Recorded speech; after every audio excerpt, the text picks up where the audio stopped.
السلام عليكم ورحمة الله وبركاته اسكي قوم بلا حسب ካለፈው ረመዳን እስከ ዛሬ ስንት የምናቃቸው ሰዎች ከጎናችን ተለዩ ስንቶችስ ቀጣዩን ረመዳን በደንብ ተጠቀምበታለሁ ብለው ሳይደርሱ ቀሩ ይህ የደረሰልህ ረመዳን ሌላኛው ተራወር አይደለም ይህ አላህ Subhanahu Wa Ta'ala በረህመቱ የሰጠህ ሁለተኛ እድል ነው ዛሬ የምናየው ይህንን ወር እንዴት የህይወታችን አቅጣጫ የምንቀይርበት እንደምናደርገው ይሆናል እስከ መጨረሻው አብራችሁን ቆዩ ነብዩ ሰለላሁ ዐለይሂ ወሰለም እንዲህ ብለዋል ስራዎች ሁሉ እንደንያቸው ናቸው ጾም ማለት ከመብላትና ከመጠጣት መከልከል ብቻ አይደለም ረመዳን የነፍስ ስልጣና ወንድሜ እህቴ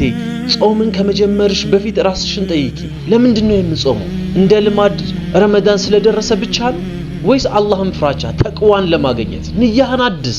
ያ አላህ በዚህ ወር ካንተ ጋር የምቃረብበት የቀልቤን ዝገት የማጥበበት አድርግልኝ ብለህ ጀምር ረመዳንና ቁርአን የማይነጣጠሉ ናቸው ቁርአን የወረደበት ታላቅ ወር ብዙዎቻችን ረመዳን ሲመጣ ቁርአንን ለመጨረስ ብቻ እንፈጥናለን ግን ዋናው ቁም ነገር ስንት ጊዜ ጨረስክ ሳይሆን ምን ያህል ተቀየርክበት ነው በቀን 10 ጁዝ መቅራት ባትችል እንኳን አንድ አንቀጽ በትርጉሙና በተመስጦ አንብባል ቁርአን ልብህን እንዲያክመው ፍቀድለት ቁርአን ደረቅ ልብን ያለሰልሳል የጨለመ መንገድን ያበራል ረመዳን ማለት አልችልም የምትላቸውን ነገሮች እችላለሁ የምትልበት ወር ነው ሲጋራ መተው አቅቶሃል